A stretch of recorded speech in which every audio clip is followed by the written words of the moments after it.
నమస్తే welcome to fort sites TV. Mulugu జిల్లా కేంద్రంలోని సఫాయి కాలనీలో గృహజ్యోతి కార్యక్రమం క్రింద లబ్ధిదారులకు జీరో బిల్లులను మంత్రి సీతక్క అందించారు. ఎన్నికల సమయంలో ఇచ్చిన గ్యారంటీ పథకాలను అమలు చేస్తామని, మరో 2 గ్యారంటీ పథకాల అమలును ప్రభుత్వం ప్రారంభించిందని సీతక్క అన్నారు. ఈ సందర్భంగా మంత్రి మాట్లాడుతూ ఎన్నికల సమయంలో ఇచ్చిన హామీల మేరకు మరో 2 గ్యారంటీ పథకాల అమలుకు ప్రభుత్వం శ్రీకారం చుట్టిందని, 200 యూనిట్ల వరకు గృహ వినియోగానికి ఉచిత విద్యుత్, 500 రూపాయలకే గ్యాస్ సిలిండర్ పథకాల అమలును ప్రారంభించామన్నారు. మహాలక్ష్మి ఉచిత బస్సు ప్రయాణం, రాజీవ్ ఆరోగ్యశ్రీ పరిమితిని 10 లక్షలకు పెంచడం ద్వారా వేల మందికి లబ్ధి చేకూరిందని అన్నారు. గత ప్రభుత్వాల వల్ల ఆర్థిక వ్యవస్థ బాగా దెబ్బతిందని, దాన్ని సరిచేస్తూ ఒక్కో పథకాన్ని అమలు చేస్తున్నామన్నారు.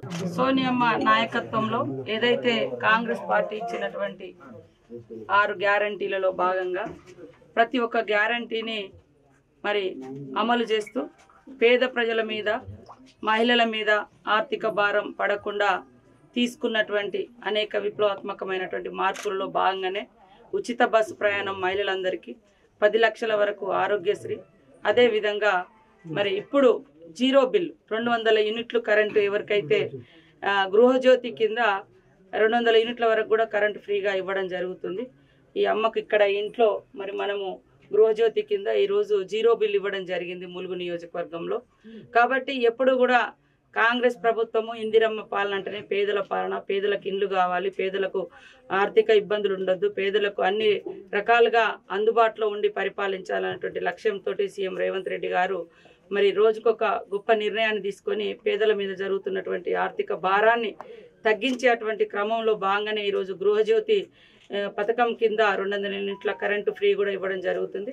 మళ్ళీ రాబోయేటువంటి కాలంలో ఇందిరమ్మ ఇండ్లు కూడా 5 లక్షలతోటి తొందరలోనే నియోజకవర్గానికి 3500 చొప్పున ఇవ్వడం జరుగుతుంది. అదే కాకుండా ఇప్పటికే గ్యాస్ సిలిండర్ కూడా 500కి గ్యాస్ సిలిండర్ కూడా ఇవ్వడం జరుగుతుంది. ఇట్లా మీరు చూస్తే ఏదైనా కూడా ప్రజలకు ఉపయోగపడాలి, ప్రజా సంక్షేమానికి ఉపయోగపడాలి, ప్రజలు ఆర్థికంగా నిలదొక్కునే విధంగా ఉండాలన్నటువంటి లక్ష్యంతో మేము ఇచ్చినటువంటి గ్యారంటీ పథకాలన్నీ కూడా ఒక్కొక్కటి అమలు చేస్తూ ఉంటే కూడా కావాలని కొన్ని ప్రతిపక్ష పార్టీలు మరి రాజకీయాల కోసం, ఎలక్షన్ల కోసం తప్పుడు మాటలు మాట్లాడుతున్నటువంటి పరిస్థితి. మీకు తెలుసు, ఎర్ర బస్సు ఎక్కాలంటే పేదల మీద ఎంత భారం ఉంటుందో అనేది.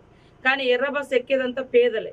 అందులో ప్రతి ఇంట్లో ఒక మహిళ ఈరోజు బస్సు ప్రయాణం మూలంగా 4-5 వేలు ఖర్చు తగ్గుతుంది, వాళ్ళ మీద భారం తగ్గుతుంది.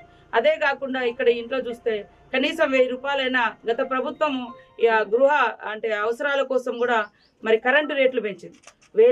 వందలాది ఎకరాలలో ఫామ్ హౌస్లు ఉన్న వాళ్ళకేమో కరెంటు ఫ్రీ వచ్చింది చైన్ల పేరుతోటి.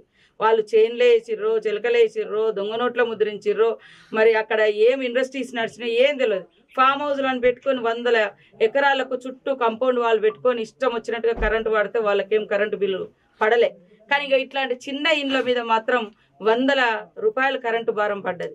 అలాంటి భారాన్ని తగ్గించడంలో భాగమే ఈరోజు 200 యూనిట్ల కరెంటు ఫ్రీ పెట్టడం మూలంగా ఒక ఇంటికి మినిమంగా 1000 నుంచి 1500 వరకు కూడా భారం పడకుండా మరి ఈరోజు ప్రభుత్వం భరిస్తూ ఉంది సీఎం రేవంత్ రెడ్డి గారి కాంగ్రెస్ ప్రభుత్వము.